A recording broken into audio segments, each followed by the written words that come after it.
मोक्षमार्गस्य नेतारं भेत्तारं कर्मभूभृतां ज्ञातारं विश्वतत्त्वानां वन्दे तद्गुणलब्धये। महाशास्त्र आगम शिरोमणि तत्वार्थ सूत्र की चर्चा चल रही है। जो भी इस तत्वार्थ सूत्र को सुनेगा, पढ़ेगा, इसको स्पर्श करेगा, प्रतीति करेगा, उसे अनुभव की प्राप्ति होगी। अनुभव के काल में ही सम्यक दर्शन होता है। इसलिए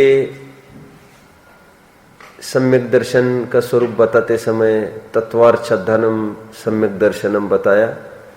शंकाकार की फिर से शंका उत्पन्न हुई थी, तत्वार्थ श्रद्धान मतलब क्या और वेद तत्व कौन कौन से है, क्या है?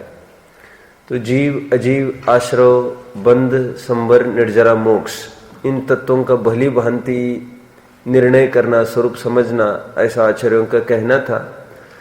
उन्हीं अपने क्रम का निर्वाह करते हुए वे आगे बढ़ रहे हैं और आते आते पहले 4 अध्याय में जीव तत्व की मीमांसा की, अजीव 5वें अध्याय में मीमांसा की, 6वें अध्याय में आश्रव का सामान्य स्वरूप लिया, 7वें अध्याय जो हमको अभी देखना है उसमें विशेष स्वरूप आश्रव का आएगा जो पुण्य रूप होगा। 8वां अध्याय आज चलेगा। 9वें अध्याय में संवर निर्जरा की चर्चा हमने देखी थी। 10वें अध्याय में मोक्ष की चर्चा चलेगी। 8वें अध्याय में बंध की चर्चा चलेगी। और समय सार की टोन मैंने आपको पहले भी कहा था, वहां पर संवर और निर्जरा अधिकार अलग अलग से प्रकरण है। यहाँ पर संवर और निर्जरा एक ही अध्याय में लेने का कारण यह है, जिन कारणों से संवर होता है उन्हीं कारणों से निर्जरा होती है। कायदे से आगम भी ये कह रहा है तो निर्जरा कैसे नहीं कहे, अध्यात्म कैसे नहीं कहेगा, लेकिन फिर भी वहां पर अधिकार की भिन्नता है। यहाँ पर एक ही आधार में अधिकार में संवर निर्जरा को लिया था और वहां पर नाटकीय रूप में प्रेजेंटेशन किया था अधिकारों का, इसलिए वहां पर आश्रव होती तुरंत संवर निर्जरा का प्रकरण आया था। उसी शैली से हमने भी यहाँ पर लिया और अभी इसके बाद हम बंध लेंगे और बंध के बाद सीधा मोक्ष लेंगे। समय सार की टोन में हम भी ले रहे हैं तो विलोम रूप समझने को सरलता पड़ती है। बंध के कारणों को समझेंगे, उनसे निवृत्त हो जाएंगे, तो ऐसे कारणों से निवृत्त होने वाला जीव मोक्ष की प्राप्ति करता है। तो बिल्कुल विलोम प्रकरण आपको मिलता जाएगा। यह 8वां अध्याय आपके सामने बहुत महत्वपूर्ण अध्याय है और प्रारंभिक सूत्र में कुछ रहस्य भी निकल आएगा। पहले सूत्र में यहां से पढ़ता हूं।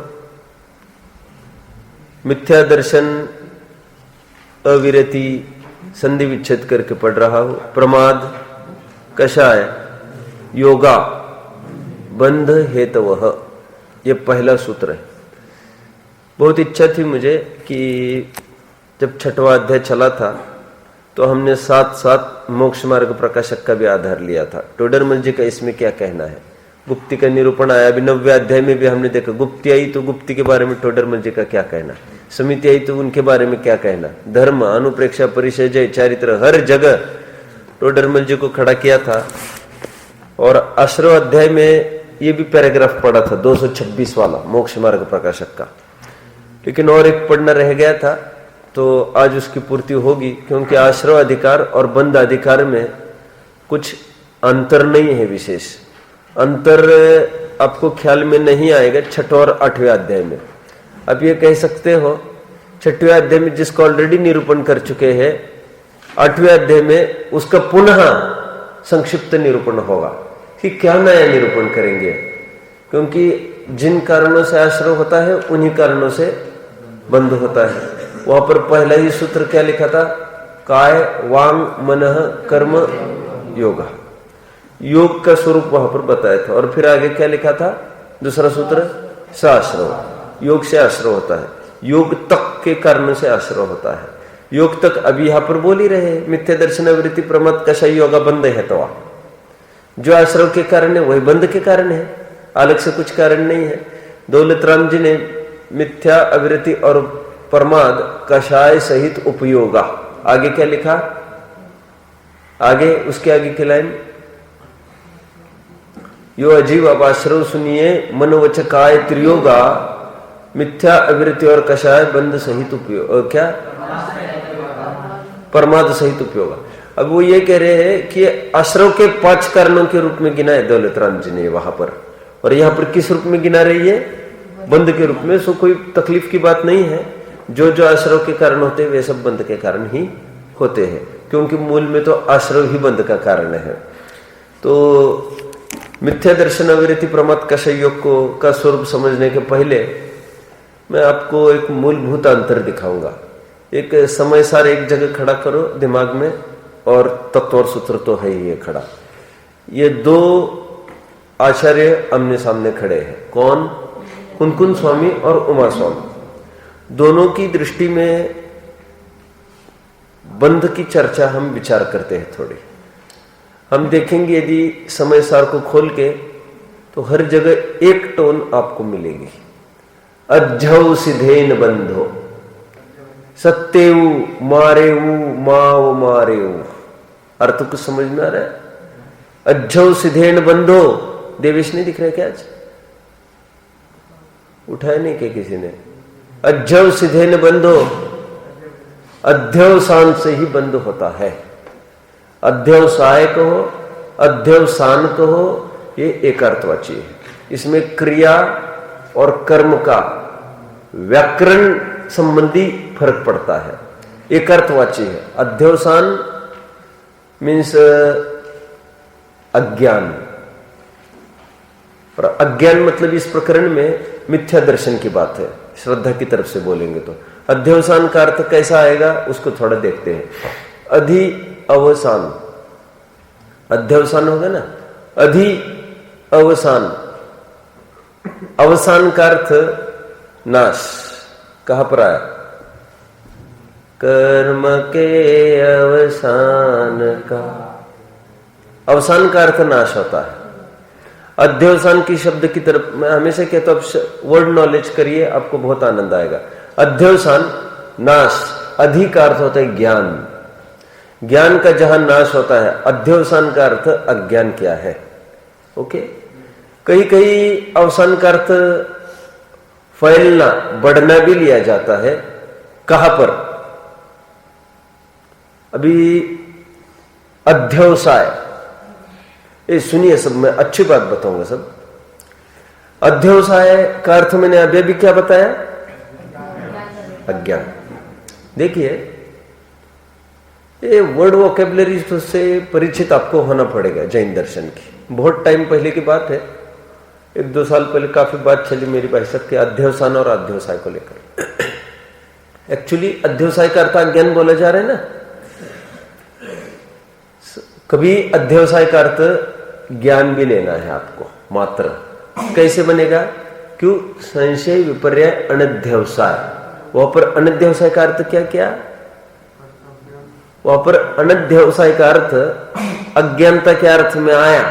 अभी मैं सूक्ष्मता में भी नहीं जाऊं, ऊपरी अर्थ तो आप ये सब जानते हैं। संशय विपर्यास अनध्यवसाय ये एक प्रकार के अज्ञान है, सम्यक ज्ञान का नाश करने वाले हैं। तो अध्यवसान मतलब, अनध्यवसाय मतलब संशय विपर्यास अनध्यवसाय, अनध्यवसाय मतलब अज्ञान। अनध्यवसाय में अध्यवसाय अध्यवसाय बोल रहा हूं क्या? जब से अनध्यवसाय बोल रहा था क्या? संशय विपर्यास अनध्यवसाय चाहिए था, अबे अनध्यवसाय बोल रहा हूं ना। तो अनध्यवसाय अज्ञान का अंग है। अनध्यवसाय का विलोम क्या होगा? अनध्यवसाय ऑलरेडी विलोम है अध्यवसाय का। तो अध्यवसान का अर्थ ज्ञान होता है खरा अर्थ में। लेकिन समय सार पढ़ते समय आपको दिमाग में रखना है, अध्यवसान या अध्यवसाय जब जब भी बंध का कारण बताया जाएगा तो वहां पर अध्यवसाय मतलब ज्ञान नहीं लेना, अज्ञान लेना।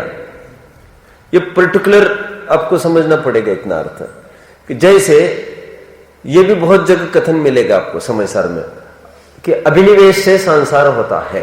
क्या बोला? मैंने कभी लिया था कि इसको आपके बीच में? कभी लिया तो होगा। अभिनिवेश से संसार होता है। कायदे से क्या बोलना चाहिए उनको? दुरभिनिवेश या विपरीत अभिनिवेश से संसार होता है। लेकिन समय सार में ये भी टोन आपको मिलेगी 2-4 जगह कि जितना भी संसार वो सब अभिनिवेश के कारण है। अभिनिवेश वहां पर अभिप्राय जो बोल रहे हैं वो विपरीत, you should take into granted. यहां पर भी जहां जहां पर समय सार में बोला जाएगा अध्यवसाय ये संसार का कारण है, वहां पर अध्यवसाय, अनध्यवसाय और अध्यवसाय और अध्यवसान संसार के कारण बता रहे हैं। तो पर अध्यवसाय एक्चुअली ज्ञान की तरफ संकेत करता है, अनध्यवसाय तो नहीं बोल रहे थे। लेकिन ये पर्टिकुलर जहां पर आएगा अध्यवसाय संसार का कारण है, वहां पर ज्ञान में आप मिथ्या ज्ञान लगाएंगे, अज्ञान लगाएंगे। और ज्ञान मुख्य न कथन है पूरा समय सार का। अब ये श्रद्धा प्रधान ग्रंथ है, ये बात अपेक्षा दूसरी है अभी मेरी, लेकिन जानेगा तो श्रद्धान करेगा। इसलिए जो राजा को जानता है श्रद्धान करता है, फिर आगे बढ़ता है। इसलिए ज्ञान के अर्थ में ज्ञान बंद मोक्ष का कारण भेद विज्ञानतः सिद्धा सिद्धा एकिल केचन, ये इसी की टोन है पूरी। और अज्ञान से बंद होता है। बोले संसार की खान क्या है? तो कहा अज्ञान। एक कलश है ना हाथ में, कहते नहीं, कहने की बात क्या है? और पर अज्ञान को खलनायक और ज्ञान को नायक बनाया। जबकि श्रद्धा प्रधान कथन है, दृष्टि प्रधान ग्रंथ है ये पूरा। दृष्टि प्रधान कथन का अर्थ इतना सही होता है श्रद्धा कहां पर केंद्रित करना, और लेकिन श्रद्धा वर्क कहां करेगी उसके लिए तो ज्ञान चाहिए ना प्रॉपर फंक्शन में। तो ज्ञान होगा वैसे ही तो श्रद्धा होगा, इसलिए ज्ञान मुख्य में भी कथन चलता है। आप पकड़ रहे मेरी बात को? इतनी देर मैंने जो कहा है उसका सार क्या है बेटा?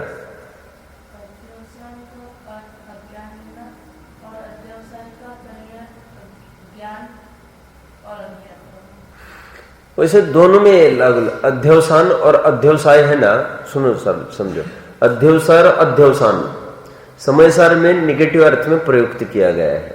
तो उसकी वर्ड वोकैबुलरी आप स्टडी करेंगे दोनों की बेटा, दोनों की, अध्यवसाय और अध्यवसान, दोनों की वर्ड वोकैबुलरी ज्ञान के रूप में भी हो सकती है। कैसे? आप भी बोल रहा था ना, अवसान का अर्थ फैलाव ले ले अपन, तो अधि अवसान ज्ञान का फैलाव, ज्ञान अर्थ बन रहा है। अध्यवसाय और अध्यवसान ऐसे शब्द है, उसका ज्ञान भी अर्थ निकल रहा है। ज्ञान ही डिक्शनरी का अर्थ है सच पूछो तो, तभी तो अनध्यवसाय शब्द डाल दिया उन्होंने मिथ्या ज्ञान के लिए। लेकिन समय सार में अभिनिवेश के कारण संसार, अध्यवसान के कारण संसार, अध्यवसाय के कारण संसार, ऐसे तीनों बातें आपको मिलेगी।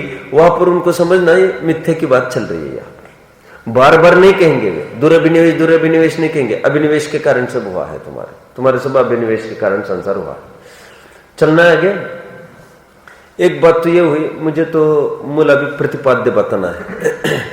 एक होता है ना ऐसा, मैं आपको कई दफे कहता हूं, आपने फिल्म में भी शोज देखे होंगे ऐसे, फिल्म नहीं ये शोज करते हैं रियलिटी शो टाइप ऐसे, तो हमारे टाइम में चलता था।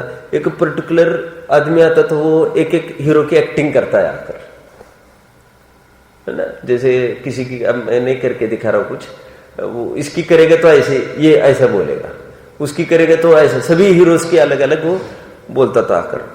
तो उसी प्रकार यदि हम विचार करें कि उमा स्वामी इस विषय को कैसे प्रेजेंट करेंगे, कुन स्वामी के सामने ये विषय आए तो वे कैसे प्रेजेंट करेंगे उसको, तो सबकी एक शैली से परिचित होता है ज्ञाता श्रोता।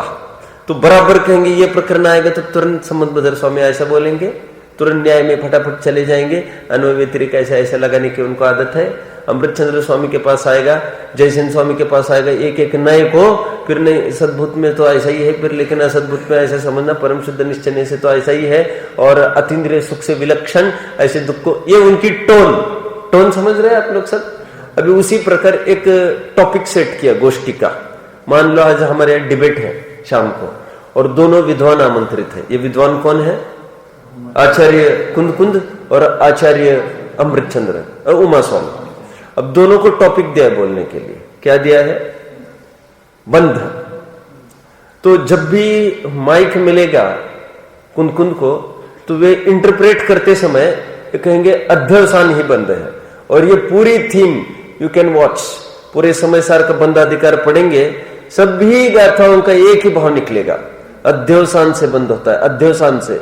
और उसमें भी प्रसिद्ध गाथा लिखी है, कोई हिंसा से बंद मानता हो सो बात नहीं है, कोई विषय भोग से बंद मानता हो सो भी बात नहीं है।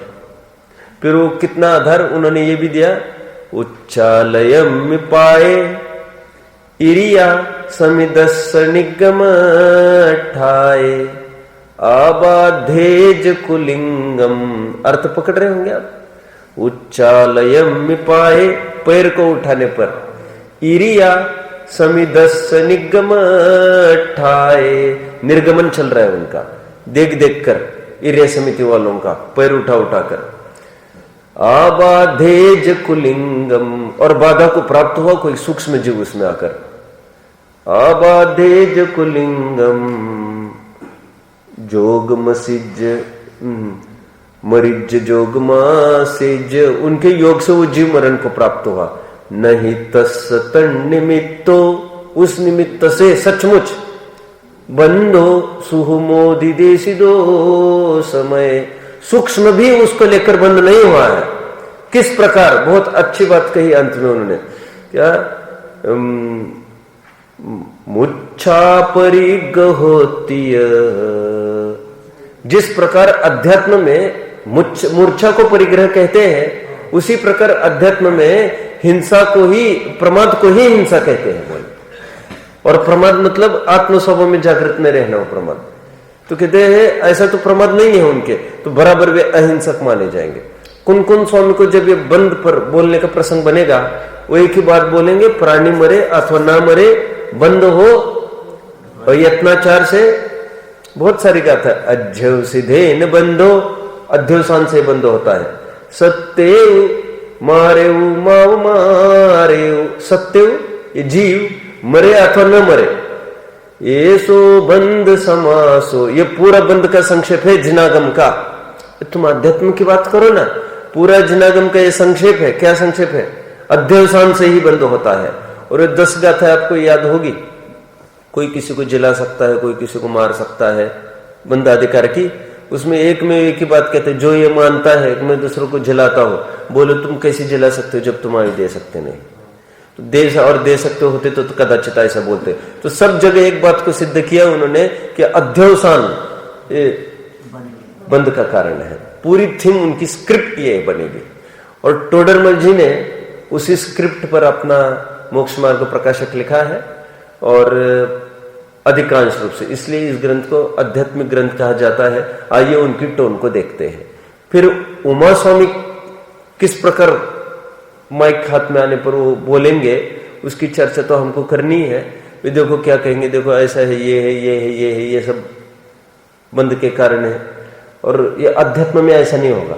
अध्यात्म में एकमात्र अध्यवसान, मिथ्या दर्शन, वो बंद का कारण कहा जाता है। देखिए ये 5 कारण बताए जा रहे हैं ना बंद के हेतु के। ये जब पहला मुख्य करेंगे तो 4 गौण हो जाएंगे। और जब अपेक्षा कितनी है, पहला मिथ्या दर्शन को मुख्य करेंगे तो अविरति प्रमाद कषाय योग से बंद नहीं होता। ये पकड़ रहे आप?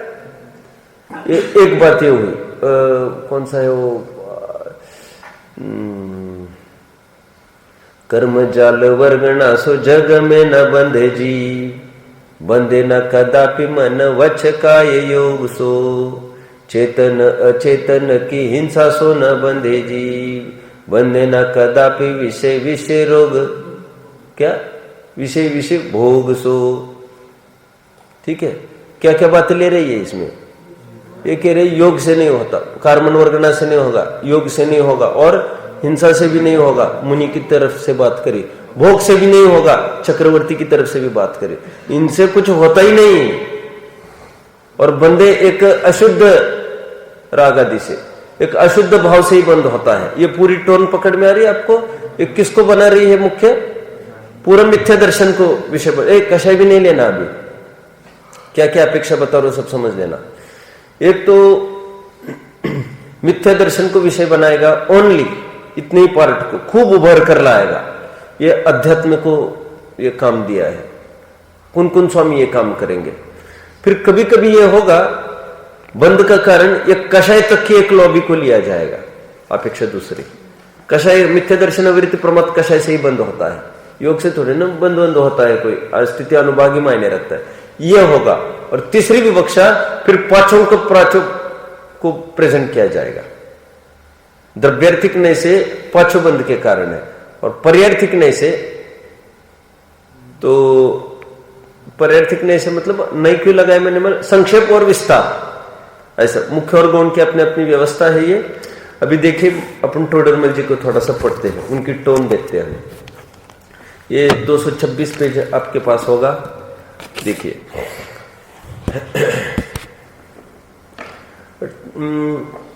तथा मिथ्यात्व अविरति कषाय योग ये आश्रव के भेद है। मिल रहा है सबको?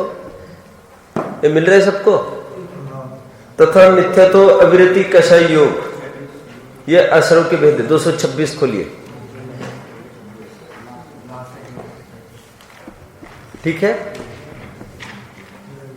नीचे से चौथी लाइन 226 मोक्ष मार्ग प्रकाशक। तथा मिथ्यात्व अविरति कषाय योग ये आश्रव के भेद है। इसमें विचारने बात कौन से? सबसे पहले प्रमाद को गर्भित कर लिया। मैं हमेशा एक बात कहता हूं, 6वें अध्याय में काफी चर्चा की है मैंने इस संबंध में। प्रमाद को किस में गर्भित किया? अरे विचार करो बारीकाई से, तो प्रमाद है क्या चीज? 15 प्रकार के प्रमाद गिनाओ जरा, क्या है उसमें? 4 कषाय आ रहे हैं, वो कषाय के कषाय में जा रहे हैं। 5 इंद्रियों में प्रवृत्ति आ रही है ना प्रमाद में, ये वो अविरति में जा रही है। नया क्या आ रहा है उसमें? और स्नेह निद्रा है, डाल दो उसको कषाय में। स्नेह भी क्या है एक्चुअली? रूप है ना, और निद्रा सोने का भाव आदि ले लो, अथवा इंद्रिय में अविरति में किसी न किसी में चला जाएगा, दोनों में से। तो प्रमाद का अलग सा स्टैंड होता नहीं, इसलिए 57 भेद जब आश्रव को गिनाते तब भी कभी प्रमाद को गौण किया जाता है। चलिए, तथा मिथ्यात्व अविरति कषाय योग, और इन्होंने 4 की शैली का अनुगम किया है। टोटली इनकी दृष्टि में कौन घूम रहा है? आत्मख्यातिकार कुन स्वामी, बराबर उनका अनुकरण ये कर रहे हैं। ये 5 कारण नहीं लिखते तत्व और सूत्रकार जैसे, ये कुन स्वामी जैसी इनकी टोन है। ये आश्रव के भेद है। अभी देखो क्या बोल रही है, कहते उन्हें बाह्य रूप तो मानता है, परंतु अंतरंग इन भावों की जाति को नहीं पहचानता। भूल बतानी है उनको।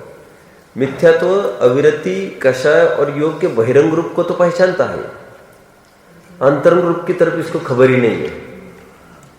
क्या कहना चाहते होंगे? अब मिथ्यात्व को खड़ा करो सबसे पहले। मानता क्या और होना क्या चाहिए? कह रहे ये ऐसा मान रहा है कि खोटे देव शास्त्र गुरु को भजना ये मिथ्यात्व है, तो क्या सब मिथ्यात्व नहीं है? वो उतने ही कोई मिथ्यात्व मान रहा है, तो बियॉन्ड भी कुछ है क्या? कह रहे हाँ, जो लोग ऐसे होते हैं ये सोचते हैं हमारी ये गर्दन धड़ से अलग हो जाए और फिर भी हम कुदेव कुशास्त्र कुगुरु के सामने झुकेंगे नहीं, वे भी मिथ्या दृष्टि हो सकते हैं। हाँ, हम यही तो कहना चाहते, वे भी मिथ्या दृष्टि हो सकते हैं, कह रहे। ये उनको खबर ही नहीं इस तरफ, केवल बाह्य प्रवृत्ति पर ध्यान है। देखो, वहां अन्य देवादिक के सेवन रूप ग्रहित मिथ्यात्व को मिथ्यात्व जानता है, परंतु अनादि अग्रहित रूप मिथ्यात्व है उसे नहीं पहचानता। बंध के कारणों में बोल रहे, बंध के कारणों में किसकी तरफ संकेत है इनका? पूरा मिथ्या दर्शन में भी किसकी तरफ संकेत किया? मिथ्या दर्शन में संकेत किया पूरा उन्होंने, अग्रहित मिथ्यात्व की तरफ। अंतरंग की बात मतलब पूरा सम्यक्त के होने में अंतरंग के पूरा जोर लगाएंगे, उसे नहीं पहचानता। ठीक है, आगे अब मिथ्यात्व हुआ अविरति, क्या मानता है और क्या स्वरूप है। अविरति 12 प्रकार की अविरति कहीं से पढ़ ली है बोले इसने, और ये मानता है मैं 6 प्रकार षटका जीव की हिंसा भी नहीं करता और 6 प्रकार के विषयों में उलझता भी नहीं हूं, इंद्रियों के विषयों में। तो हो तो गया अविरति, मैं ये विरति हो गई मेरी, व्रति हो गया मैं, 12 प्रकार की अविरति का त्याग हो गया। कह रहे ये नहीं समझता अविरति। एक बात अभी इसमें इन्होंने एक सावधानी रखी, देखो क्या किया इन्होंने। तथा बाह्यत्र स्थावर की हिंसा, ये किसकी तरफ संकेत है? ये किसकी तरफ? प्राणी अविरति की तरफ संकेत किया। तथा इंद्रिय मन के विषयों में प्रवृत्ति किसकी तरफ? इंद्रिय अविरति, उसको अविरति जानता है, उसको जानता है। आगे हिंसा में प्रमाद परिणति मूल है, ये किसके लिए बताया? त्रस्थावर की हिंसा के लिए। आगे, और विषयों में प्रवृत्ति उसके लिए बोला, विषय सेवन में अभिलाषा मूल है, उसका अवलोकन नहीं कर रहा है। आरे पकड़ रहे सब बात को। तो इसमें उन्होंने गर्भित कर लिया इसको। 12 प्रकार की अविरति को वो ऐसा बहिरंग रूप देता है, लेकिन अंतरंग रूप वो जानता नहीं। अंतरंग क्या? हिंसा में प्रमाद परिणति मूल एक, ये मूल अविरति थी। कौन सी अविरति कहेंगे इसको? प्राणी अविरति। और इंद्रिय अविरति कौन सी थी? जो अभिलाषा है ना, विषय सेवन में अभिलाषा मूल है, उसकी तरफ संकेत है इनका। विषय सेवन में अभिलाषा मूल है, उसका अवलोकन नहीं होता, नहीं करता। दूसरा ले लिया उन्होंने। तथा अब क्रोध आदि को खड़ा कर रहे, कषाय को। वैसे इसका बराबर विलोम आप वहां पर पढ़ सकेंगे। कहां पर पढ़ सकेंगे? अब यहां पर कषाय का रूप लिखा है, कहां पर आएगा? अभी इसका ऑपोजिट बराबर धर्म पढ़ लेना उनको। धर्म संबंधी भूल, संवर तत्व संबंधी भूल में वहां पर भी इन को क्षमा मानता है। और सच्चा उदासीन भाव, इष्टानिष्ट कल्पना ही नहीं करना जिससे कषाय उत्पन्न न हो, उसको तो देखता ही नहीं, इसी को क्षमा मान बैठा है। बाह्य प्रवृत्ति को रोकना। अभी यहां पर किसको कषाय मानेगा? वो बाह्य प्रवृत्ति कुछ हुई, उसी को कषाय मानता है, ऐसे बोलेंगे। देखिए, तथा बाह्य क्रोध आदि करना, उसको कषाय मानता है। बाह्य क्रोध आदि पकड़ रहे, बाह्य प्रवृत्ति, अभिप्राय में राग द्वेष बस रहे हैं, उनको नहीं पहचानता। सब अंतरंग की तरफ ऑपरेशन चल रहा है पूरा इनका, पूरे राग द्वेष की तरफ आ रहे हैं। अब बताओ मुझे, इसके साथ क्या पढ़ेंगे अपना आगे का एक प्रकरण? मैंने आप भी संकेत किया था। बोलो, खोलो पेज, पर्टिकुलर लाइन खोलिए, क्या पढ़ना है बताएं।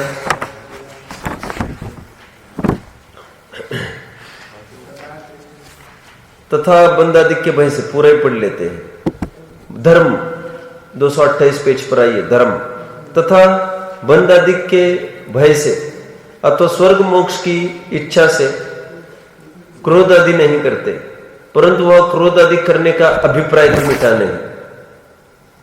यहां पर क्या लिखा? फिर यहां पर भी पेज टर्न करिए फिर से।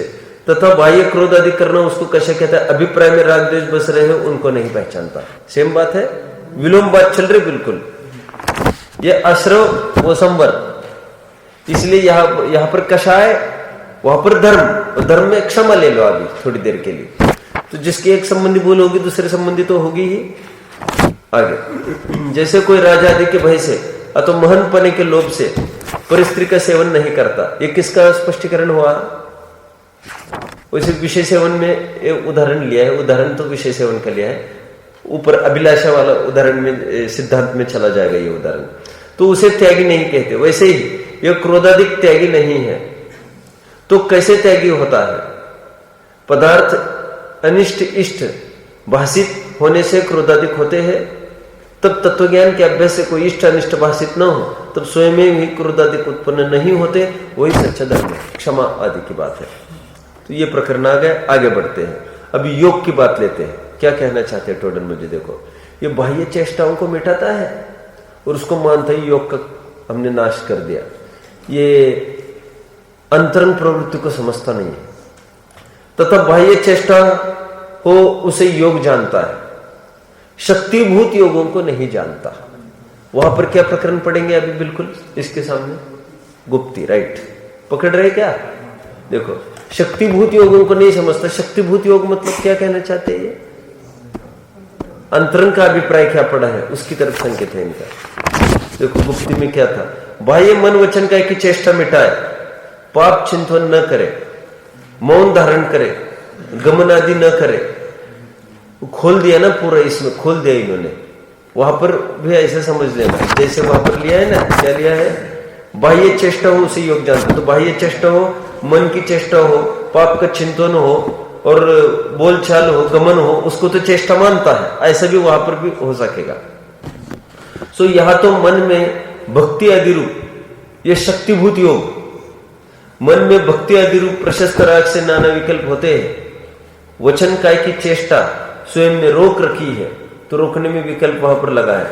वह शुभ प्रवृत्ति है और प्रवृत्ति में गुप्तीपना बनता नहीं है। इसलिए वितराग भाव होने पर जहां मन वचन काय की चेष्टा न हो, वही सच्ची भक्ति। यह इसका विलोम, ये योग की चर्चा आ गई। इस प्रकार आश्रमों को का स्वरूप अन्यथा जानता है। समापन का पैराग्राफ आइए 227 पर देखते हैं। तथा राग द्वेष मोहरूप जो आश्रय भाव है उनका तो नाश करने की चिंता नहीं है और बाह्य क्रिया अथवा बाह्य निमित्त मिटाने का उपाय रखता है। मतलब मिथ्या दर्शन, अविरति, प्रमाद, कषाय, योग, हम पांचों बातें कहेंगे तो एकदम उसकी दृष्टि एकदम बाहर की तरफ चली जाती है, कह रहे, फिर उसको अंतरंग की तरफ ध्यान नहीं आता। तथा राग द्वेष मोहरूप जो आश्रय भाव है उनका तो नाश करने की चिंता नहीं है और बाह्य क्रिया अथवा बाह्य निमित्त मिटाने का उपाय रखता है। सो उनके मिटाने से आश्रय नहीं मिटता। द्रव्यलिंगी मुनि अन्य देवादिक की सेवा नहीं करता। ये किसके लिए दिया? उसका ग्रहित मिथ्या तो नहीं है, कह रहे आगे। तो श्रावक को भी रख सकते थे, श्रावक को भी रख सकते थे, सिंगोदर जैसे क्यों नहीं रखा? वे चारों में घटित करके दिखाना चाहते हैं, मात्र मिथ्या दर्शन में नहीं। मिथ्या दर्शन अविरति प्रमाद का शोक, इसलिए द्रव्यलिंगी मुनि लिया है, क्योंकि अविरति भी नहीं करता वो, ऐसे लेंगे, प्रमाद भी नहीं करता, ऐसे लेंगे। देखो द्रव्यलिंगी मुनि अन्य देवादिक की सेवा नहीं करता, मतलब मिथ्यात्व भी नहीं करता, ऊपरी मिथ्यात्व है। हिंसा भी नहीं करता, बोलो। प्राणी अविरति भी नहीं करता, विषयों में नहीं प्रवृत्ता, इंद्रिय अविरति भी नहीं करता, तो अविरति का त्यागी हो गया। आगे क्रोधाधिक भी नहीं करता, क्रोधाधिक मतलब बाह्य प्रवृत्ति जो वो समझता है, तथा नहीं करता। मन वचन काय को रोकता है, मतलब रोकता है मतलब पाप चिंतन नहीं करता मन की तरफ से, गमन नहीं करता शरीर की तरफ से, मौन रहता है वचन की तरफ से। पाप चिंतन ही लेना बस, न पुण्य चिंतन तो चल ही रहा है, विकल्प तो रोकने का विकल्प भी पुण्य है। मन वचन काय को रोकता है, तथापि उसके मिथ्यात्व आदि चारों आश्रय पाए जाते हैं। तथा कपट से भी वे कार्य नहीं करता है, कपट से करे तो ग्रेवेक पर्यंत कैसे पहुंचे, इसलिए जो अंतरंग अभिप्राय में मिथ्यात्व आदि रूप राग आदि भाव है वे ही आश्रय है। तोडरमल जी का ये जो हमने इतना प्रकरण पढ़ा उसका क्या सार निकला? अभी हम वो सूत्र पढ़ने जा रहे हैं, मिथ्या दर्शन अविरति प्रमाद कषाय योग। कोई आगम के रूप से उसकी निरूपणा करे तो कैसा करेगा?